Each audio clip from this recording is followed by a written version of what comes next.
Hello, it's Amanda from On a Bookbender, coming to you live from the frozen tundra of Minnesota, and Hannah from Once Upon a Time, coming from the not-so-frozen, not tundra of Wales in the United Kingdom. Alright, so we are going to do a joint review of The Hunger Games. If we can remember what happened. Yeah, let's see. So, let's just jump right into it. We're going to start off with characters. Yeah. Who do we want to talk about first? Probably Katniss. She's the main character. It makes sense. Yes, I suppose. Alright, so what did you think of Katniss? She annoyed me. The entire time? No. To start with, she was just kind of boring. She was just I provide for my family. Okay, you would do the starving. That's what happens. And then she got a bit more interesting when she kind of sacrificed herself for her sister. And then you kind of felt a bit sorry for her for a little bit. And then when she was actually in the arena, she really started annoying me. After the whole thing with Rue, when she started sort of playing on the whole star-crossed lovers thing, and it was, she just annoyed me. The way she treated Peter and Gabe. I got really annoyed with her was when they were acting with PETA, and you could tell that PETA was probably serious, and Katniss was just like, oh yeah, I'll play along. Yeah.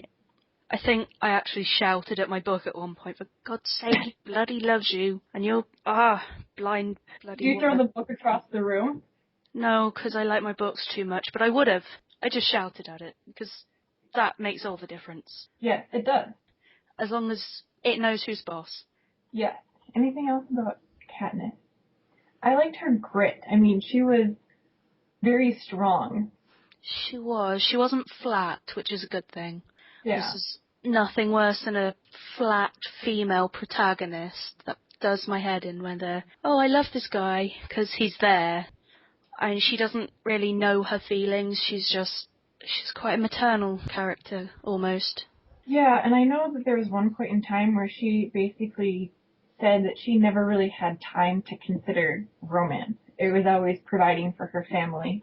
And then it just sort of falls on, and to me, it's obvious that she cares for Gale, but she doesn't seem to realise it, which I think that's one of the benefits of the first-person perspective, isn't it, really? Because she really is an unreliable narrator. Yeah. Because we're seeing it through her eyes, we don't know exactly, but we can also sort of tell. Yeah. All right. Who should we talk about next? PETA? Peter, yeah. All right. What did you think about him? At first, I'm going to sound like I'm repeating myself, you could kind of tell there was something more about him. Because you see him come up and you think, okay, this is someone she doesn't know, and then it's, oh, she does know him, he's the boy with the bread. Mm-hmm. And then slowly we learn more and more about who the boy with the bread is and what he means to her. We see hints of what she means to him, but through her eyes, which is why she annoyed me so much, because it's obvious to us that he likes her, but she's still not seeing it. But it's right there. I liked PETA, but then he has blue eyes, and I like blue eyes, and that pretty much sealed the deal for me. He did kind of seem weak. I mean, I think Katniss saw him as weak because he's a baker. Yeah. Knows how to make bread, and that's not really, like providing for his family or whatever. He's not the hunting type like Gale. Yes. Yes. Yeah. And that, I don't know if that annoyed me, but it changed my perspective of him. It was like skewed. You do see him a bit as a weak character, especially seeing as she has to nurse him back to health. Yeah. You can't help it, but it does tie your vision of him. It does. A little bit. Okay. Anything else about PETA? I don't think so. Alright, what about Gale? What about Gale? Gale. We don't really meet him that much, do we? Not really. He's there at the beginning and he's always in her thoughts. Yes, I got the feeling that he likes Katniss romantically. You could definitely see that there was going to be a setup for a love triangle. Yes, I did notice that. I like that it wasn't there in this one, though. Yeah. I have heard that Catching Fire has quite a bit of a love triangle, because I know my boyfriend was all upset over it. I'm still trying to get mine to read it. Oh, see, after I finished the Hunger Games, I sent my boyfriend a text message and I was like, are you Team Peeta or Team Gale? He goes, I'm Team Katniss. I don't really care. What else has he done? He didn't really pop up much, did he? No, not really. I'm sure we'll see more of them later. Who else should we talk about? Rue? Rue, yeah. Alright. Okay, what did you think of Rue? You're gonna make me go first this time? Yes, I am. I liked Rue, and I liked that she was not someone that seemed like she was very strong, but she still managed to, stay alive. She had the survivor about her. Yes. And I liked that Katniss bonded with Rue. I thought it was, kind of went against the whole every person for themselves. That's where I got the whole maternal thing from, because she's very mothering to her, isn't she? Yes. And Katniss actually compared Rue to Prim. Yeah. And I think that was a big connection for Katniss. Mm-hmm. She's almost, sisterly, but Katniss had to be more like a mother to Prim. Yeah, because of the way their mother was. Yes. I liked Rue. And then I was sad when... Yes, I was sad. I think I cried a little bit. Yes. But I also think that her death was important for the progression of the story and for Katniss's progression as a... character? Yes. Thank you. Have you seen the trailer yet? The movie? I've seen one trailer, maybe two, but on the computer. Yeah. I haven't seen it on the TV yet, actually, over here. On the telly? You should say telly, because, Oh, I'm sorry. I haven't seen it on the telly yet. Letters and everything. No, I haven't seen it there yet, but I did watch it on IMBD, I think, and it looks really, really good. I know, my boyfriend's really excited. He's like, when does it come out?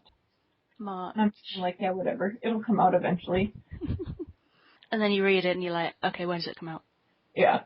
Alright, so who else can we talk about? Should we talk about Haymitch? Yes. I think it's Haymitch. It's kind of like... Hey, what's up? Okay. I think it's kind of like Hamish, but with a T. Yeah, that could be. He was funny. He was funny. He was... dark. Yeah. I wonder why that is, and if we'll learn more. We will. It's important because it's obviously because of what happened to him when he was in the Hunger Games. But we don't know yet. We just know that he used his intellect to get him through. So rather than using brute force to win, he out-tricked the other participants.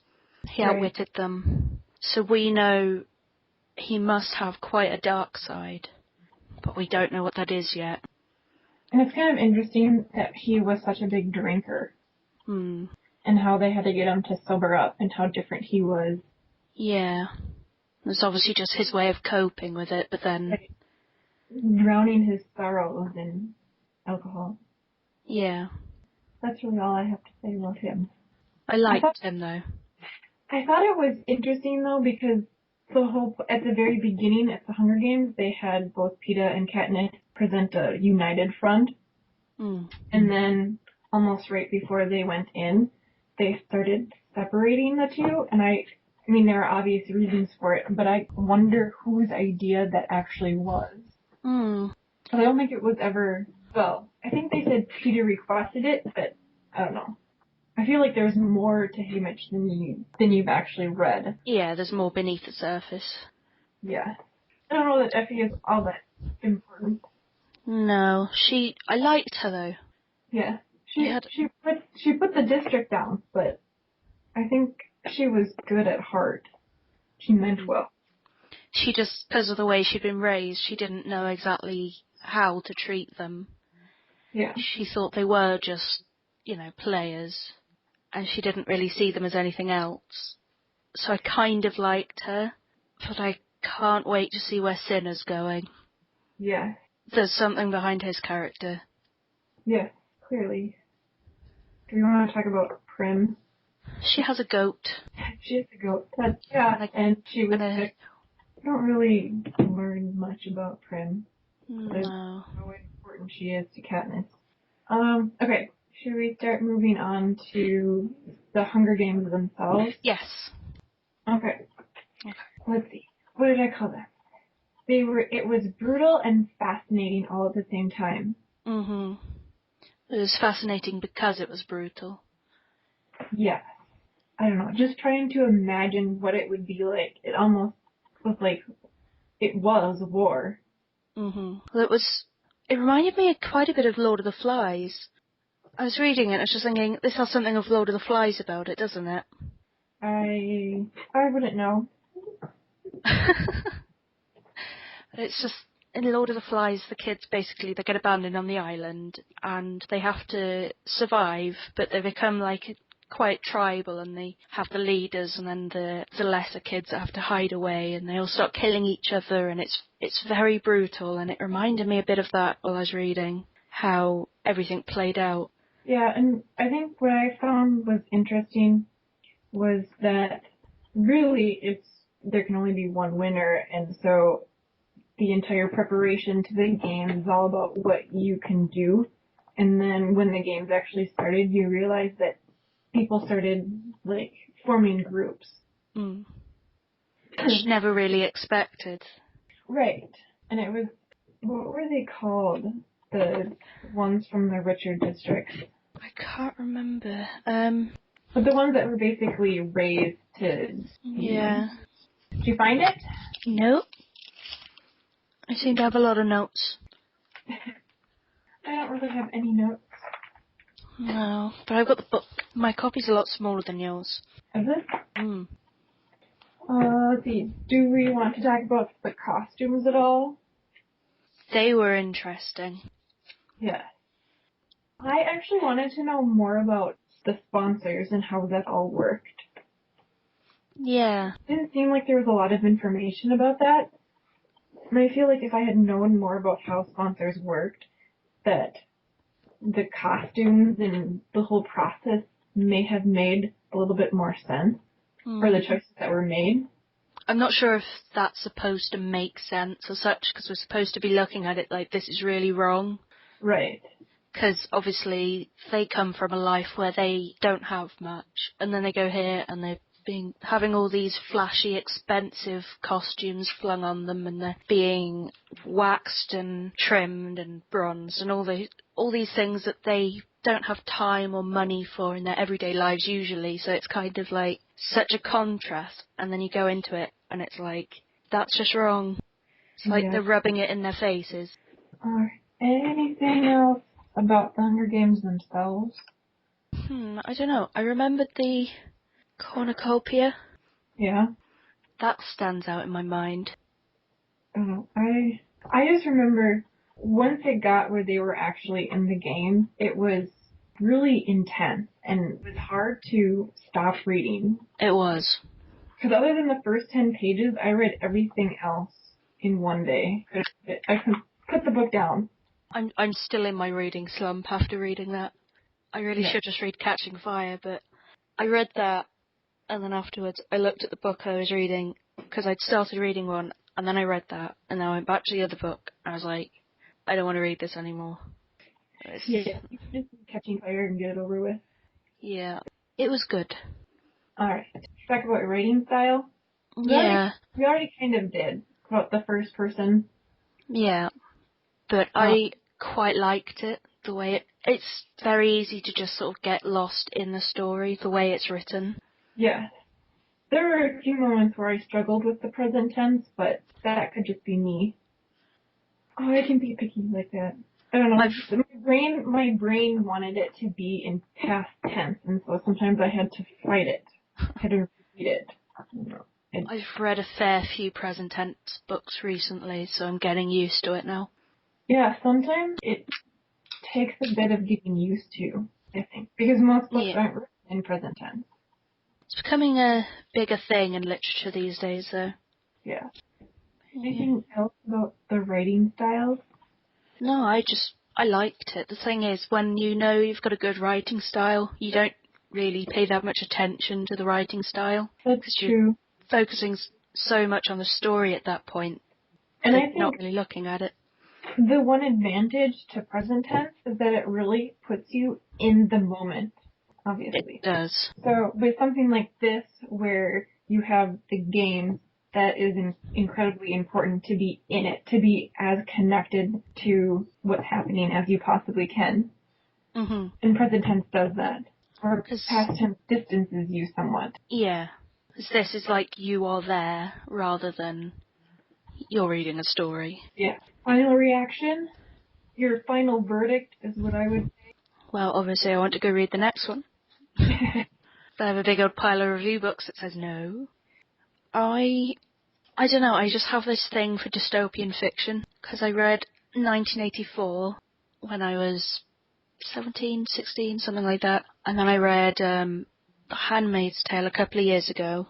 And I absolutely love them. That's all I've read, apart from maybe Glow, but that's more of a sci-fi than a dystopian. It just has a dystopian feel to it. But 1984 is one of my favourite books of all time. I'm not sure why I like it though, because it's horrendous. How many stars did you give this book? I think it was 5. 5. I gave 4, but that's good for me. I tend to give 5s to my favourites, and when I was reading this, I had the same kind of feeling I had as when I was reading Harry Potter. That kind of Harry Potter sounds better when you say it, just so you know. Harry Potter. Yes. Because it's the accent. Anyway, yes. Go on. Sorry. Being distracted. See, for me, anything from a 4 to a 5 is a good rating, and I tend to give 4.5. Well, even 4 to 5 are, yeah. Those are all good. They all end up being my favorites. It's kind of like you need to know what's happening next because you're enjoying it that much. Yeah, you just get sucked in. The only time I ever felt that strongly was when I was reading Harry Potter for the first time. Yeah. I read Divergent before I read The Hunger Games, and I think in some ways that kind of spoiled me. I liked that one better. And I still liked Hunger Games, but I haven't read Divergent yet, so I couldn't. You must. I will, it's on my bookshelf. Good. Yeah, I like that one better. I've only heard one person who said they've read it and didn't like it. Right. Which interested me. Yeah. That was interesting because, well, it's always interesting when a very beloved book is disliked by someone. Any final thoughts? I just want to read it again. And I can't wait for the movie. There's something about the capital. Yeah. I am really intrigued to learn more about the world. That was one thing that when I finished, that's what I wanted to know. Yeah. About the world. What's going to happen next? Because obviously there was there were issues the way it ended. There's going to be some kind of revolution. Yes, or something. And that's going to be interesting. Yes, it will be very interesting. Though I'm worried because I have heard bad things about Mockingjay. I have too. There's only one way to find out. Yeah. Alright. Okay. Should we call that a review? Let's call that a review. Alright. Hannah and Amanda babbling for a while. Over. Over and out. Over and out.